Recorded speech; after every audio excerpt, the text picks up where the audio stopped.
Rock stars, it's Rox, and I am coming to you today. Coming to you today on this beautiful day. It is so pretty in Atlanta today. It's freezing cold, 36 degrees as I speak, but it is so nice and sunny, so it makes the studio very pleasant. Anyways, what I was saying is I'm here to review Love and Hip Hop New York Season 9, the finale. So let's get to it, shall we? Alright, you guys, so the show starts where it left off last week, which was with Joe tearing a new asshole into Safari. Listen, I kind of understand how he might feel like he was blindsided by this. However, the way he's talking to Safari as if he is a child, I mean, he said that this is a sign of his arrested development. So he has to treat him like the child that Safari seems to be acting like. Yeah, I was not here for it. It annoyed me so because we are all fucking adults. Even as silly as Safari acts, I think that you could have some sort of respect, even if you were mad about the situation, which doesn't seem to be that big of a deal to me. Like I said last week, he was mad. He needed to let off some steam. Safari was there. He would not have talked to Maino like that. He knew there wouldn't be any pushback, and there wasn't. Safari kicked his feet in the sand the entire time. You could tell he wanted to say something, but he wouldn't. Okay, and that's exactly why Joe did what he did. And then I didn't like the way everybody jumped on him. You know, this is Juju's trip. You know, this is not the trip for Safari and Shorty. Why would you invite somebody that doesn't get along with everybody? Like Safari said, she is not even interacting with anybody. You know, last week in the comments, someone said that they thought maybe Erica was down there at the pool twerking with Sin, and that's why Joe was so upset. But the way they're talking, no, they haven't even seen her physically. It's only been by social media. Okay, so yeah, I wasn't here for it. It actually pissed me off quite a bit, and it soured my reaction to the outpouring of love that, you know, Joe had for Sin. It got on my nerves. After Juju says, okay, let's table, you know, the Safari thing. Let's get back to the reason why we are here. Okay, they're there to burn their issues, right? So everybody goes through what their issues are. Juju said that she is releasing the hurt and the pain of whatever the fuck she's in hurting and in pain about. Okay, Maino said he's trying to get a manage on his aggression. I said, well, look at this. I'm telling you, I really feel differently towards Maino. Okay, until he shows me differently. This was a good season. This was a good look for Maino. Maggie says that she is not going to always rely on the pain of her childhood and always using that as an excuse. Yandy and Kimbella use this time to make up. Okay, I don't even feel like going back and forth through what they said, but I think they both was tired. Fuck, it was the last episode. Okay, we got to get some sort of conclusion here so she can be in the fucking wedding next week. So she says that she does feel like maybe she did abandon Kimbella. Kimbella appreciates her saying that, you know, she just was hurt because her friend wasn't there. The same shit that they have been saying for like the last 4 years. So whatever. Sin is getting rid of fear and doubt, okay, especially when it comes to her career, her singing career. She's about to jump in both feet. And then, of course, we get Joe again talking about the love and the fear. You know, he's operating from a place of fear, and, you know, but he wants Sin to know that he has her, and him and the little baby Poppy and her, you know, they a family. He gonna always take care of him and all that. I mean, it was nice, but like I said, it was tarnished because I had a fucking attitude from what they did to Safari. And then we get to Safari. Again, he's pouting. I was really actually upset that he didn't stand up for himself either. I mean, it was probably going to be a losing battle because they were all on him, except for Yandy. Did you realize that Yandy never really said anything? But they were all over him. So he just stayed quiet, and he just put up his little thing was Team Jordans. That's what he was burning, I guess, because they showed a flashback of them teasing him about some Team Jordans and not the regular Jordans that he had on. So that was that. So later on that evening, now that everybody is getting along, okay, with the exception of Safari, who's still pouting over in the corner. Juju don't even know why he came, and honestly, I don't know. Go on back with your boo, okay, at the hotel room. At least you can have some good times with her there. You pissed off at everybody here, so but they're all at the little club, and Juju said this is all that she wanted. She was glad that Yandy and Kimbella made up, and that everybody was having a good time. Again, Safari says that this was a getaway. He thought it was going to be a getaway, a fun getaway. However, now he just wants to get away from all these motherfuckers on this trip. Well, you should have said something, Safari. Because part of that frustration that he had to be that he did not take up for himself. And that's why they treat Safari the way that they do. So that shit pissed me the fuck off. How did you guys feel about it? Now we get back to New York. Kimbella's had to come on rush back because it's time for Juelz to be sentenced. They're both nervous because he faces 3.5 to 4 years. He doesn't want to be away from his family, that long. He says that this year has been fantastic for him. He's super sober. He's engaged. He's happy. He's turned his life around, and now they are trying to tear him from his family. Please don't say shit like this when you are the sole reason why you are in this predicament to begin with. See, those are the type of things that make me wonder if you truly do understand who's at fault here. Now, we ain't got to split hairs on shit. I'm sure he realizes that what he did is the reason why he's going to jail, but he still seems to always put it on the system. Okay, motherfucker, we can't just be out here breaking laws and shit and then be mad when the law comes after us. So I was just like, okay, but whatever. Kimbella says she's very nervous and upset that they're even in this place, but she's glad that they are a family and they're together, and so they getting dressed to get ready to go. Damn, Juelz look like he going to the mosque, for Juma. I was like, what's happening? Charlie had his bow tie on. He had his long, that wasn't even the Muslim look. He looked like he was getting married. I was just like, child. But sometimes you just got to, whatever you got is best in that closet. So maybe that's what he had. He want to put his best foot forward for the judge. So we don't, of course, see the proceedings, but we see when they come out of the building, out of the courthouse, and we find out that the judge did give him a little, he wasn't as hard on him as he could have been. Gave him 27 months. So what is that? 2 years and 3 months.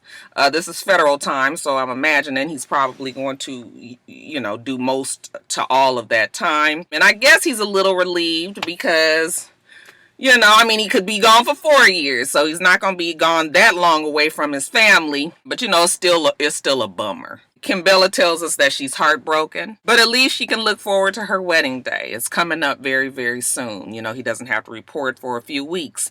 So yeah, Juelz tells her how much, he's glad that she's there. He gives this whole long speech about just kind of ride or die, great woman that she's been, the mother to the kids, always been there. He appreciate her. He gonna take it, nigga going to jail talk. I shouldn't say that. At least they got the wedding to look forward to. Now we jump over to Joe Budden. He's having his live Christmas special podcast. He says that he has something special planned for Sin that everybody is going to love. Ain't that sweet, you guys? Now, of course, we've already seen it on Instagram, and it's very annoying when, we've already seen shit hashed out totally, and then it's not the same effect when you've already seen it on social media, and then you see it again on the show. But he does his podcast thing, and then when it's about to be over, he goes back and he changes. He come out, in a suit, and his very sexy, velvety voice. He gets Sin, Cynthia, Puchacanta, whatever the last name was. He says, am I the best relationship you've ever been in? And she's like, yes, daddy, I love you. Then he says, okay, we'll prove it, And it still did, even though I was annoyed with them, it still did touch me again, because it's nothing like, that proposal when it comes, if it's done right. How touching it can be. So she goes up there. We saw it on Instagram. She goes up there. She says, I plan on taking this whole life with you and the next. That's my CN accent. So he gives her the ring, and then she's happy, and they kiss, and yeah, y'all saw it, right? Congratulations to the happy couple. Now, later on, Joey and old man Richie D, they go to Maino in the studio. Maino is doing a documentary on the strip club culture, except instead of it focusing on the strippers, it is focusing on the bartenders. It seems that the bartenders are now the big thing in these strip clubs, and sometimes even sexier than the women that are on the pole. Okay, so his documentary is about that. He's been working on it day and night. So they come there to visit with them. Okay. It was funny when he saw Richie D, and he was like, Richie D, the man, we supposed to get together, Richie was like, yeah, we supposed to, nigga, y'all ain't supposed to do nothing. Richie, what is Richie supposed to do for Maino? You better quit fucking with people like that. That's why you're in the place where you are. You better get somebody that can do some shit for you. Okay, hell. Anyway, why are they there? Well, old man Richie D had taken Joey out, to celebrate his engagement. Oh, speaking of engagements, have you guys heard that Safari proposed to Erica? Oh, yes, they saw it on social media just like the rest of us. That damn social media, put your business out there before you can even get to the damn show. So Richie D has a problem with it. He says it's no big deal. We got to get that clarified first. However, he did reach out to Safari and ask him, was he seeing Erica? And he's like, oh no, I don't fuck with her. So now he's just got a problem with the fact that he told him, look, listen.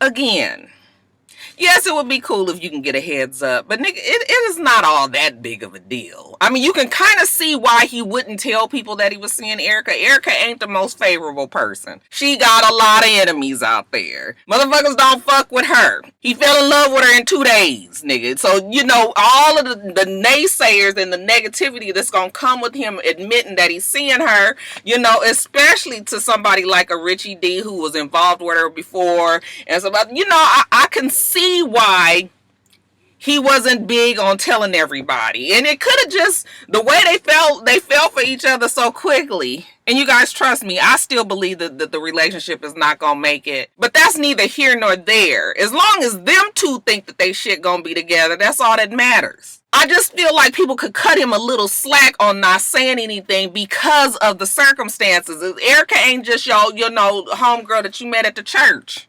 It's totally different. He say he want to talk to him about it, just look him in the eye, I guess, and see why he lied to him. Maino was just like, I don't know why Joe and old man Richie D is so upset. Like, that dude is not my friend. He cool, he around, whatever.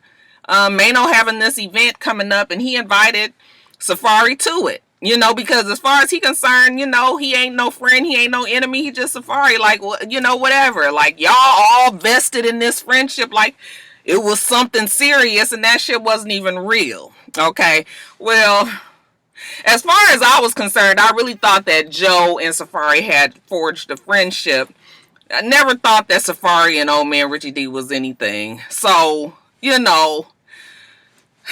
it's silly to me that their friendships would break up over the fact that he didn't necessarily mention that he was seeing Erica. Okay, it sounds childish, the whole thing, to me. But I can only appreciate Maino's feelings. I mean, he was real with it. It is what it is. Safari is just on the show, and he on the show with him. Okay, so that's that. The wedding day is here, and again, we've seen all this on Instagram as well, but we can rehash it here. Juju is one of the bridesmaids. Sin is one of the bridesmaids. Yandy is one of the bridesmaids.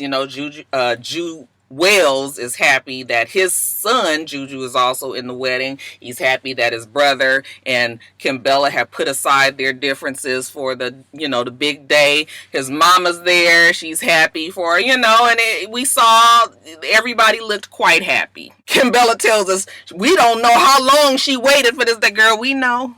Okay, you done been around for a long, long time, and probably even longer than that before you became in the public eye. Okay, so yeah, we know it's been a long ass time. Y'all got a full fucking family. I mean, what else was there left to do but get married? So they get married. Everybody's happy. I said, very good. Congratulations to LaRon. I said, nigga, not LaRon. He don't even look like LaRon. Maybe Ron, but LaRon and Kimbella. May they have many, many years of matrimonial bliss.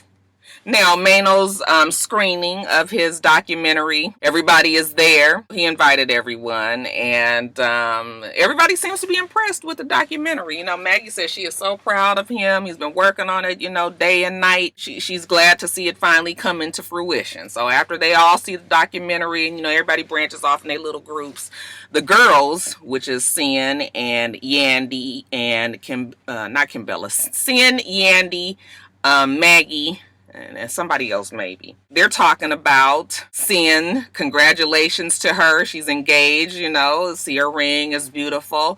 Oh, and what about the engagement Safari did for Erica? Did you see that? Okay, Yandy, so she don't want to look like old shady bitch. And she said, oh, it was so beautiful. I love the way that he did it. But everybody else didn't know what to do with that. They were just sort of like, oh, I thought we was talking about him. Oh, we liked it. Oh, okay. So while they are over there talking, who should walk into the venue but Safari? Now he's like, I know everybody here don't fuck with me, and most of them are probably mad at me, but he gonna come on anyway because Maino invited him, and fuck, he got to get his check. Mona was like, nigga, time is money. You better bring that ass on down there at 8 o'clock sharp. Safari get on down there. He's apprehensive at first. He don't know how people are gonna approach him. Yandy goes up to him. Hey, Safari. Oh my God. I saw on Instagram how you proposed to Erica. Congratulations. So his guard is down a little bit. Oh, you know what? Thank you. She want to know how he planned it. And just like I told you guys earlier, he said he just didn't want to tell nobody because so many people was already in his ear about the negative parts of it. He just figured this was the way that he had to handle it. And damn what y'all say about him and her, just whirlwind romance. While he's talking to Yandy, then here come old man Richie D. He says, you know what? Congratulations. And again, Safari's guard is down. Oh, you know what? Thank you. Thank you. And old man Richie D says, so I just want to ask you, okay, how many times did I ask you about it? And Safari was like, what?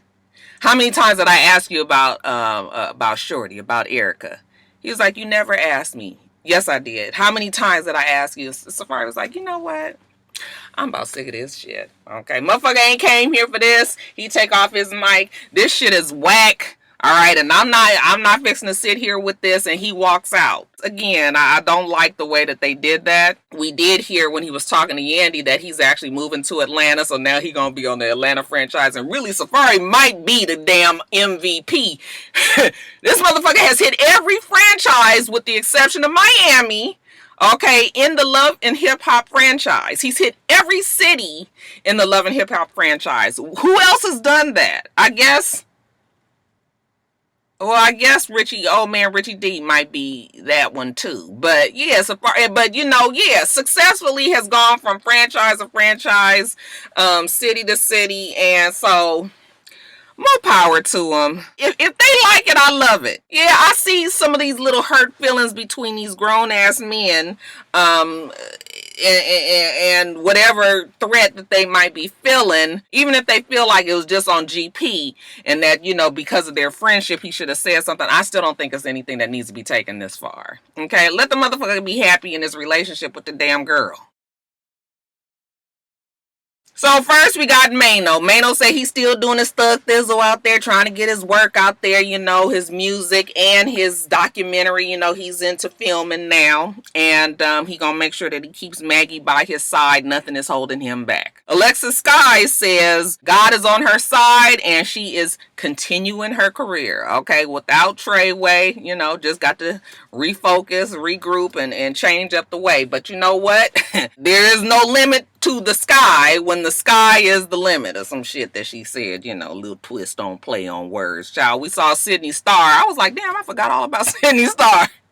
Sydney Starr say she's still grinding. She want to be an example for the transgender girls out there. They can achieve what they want, so she gonna make sure that she does this rap thing. She's grateful for the people that have helped her, but she got to make this money, get this bag, so she can get her sexual gender reassignment surgery. Okay, so she's still on the grind.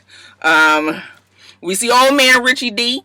He says that he's still going to be there for both Miracle and Ashley every step of the way. Juelz says Juelz Kimbella is the best decision that he's ever made in his life. All right. Kimbella says that out of the darkness, there is light. He's clean and they married. Yandy said throughout this whole thing, she's grateful that she has gained a child and she's gained her sister back in Kimbella. Sin says she's learned to be honest with herself and she can be her best with everyone and everything. Whatever she sets out to do, she's released.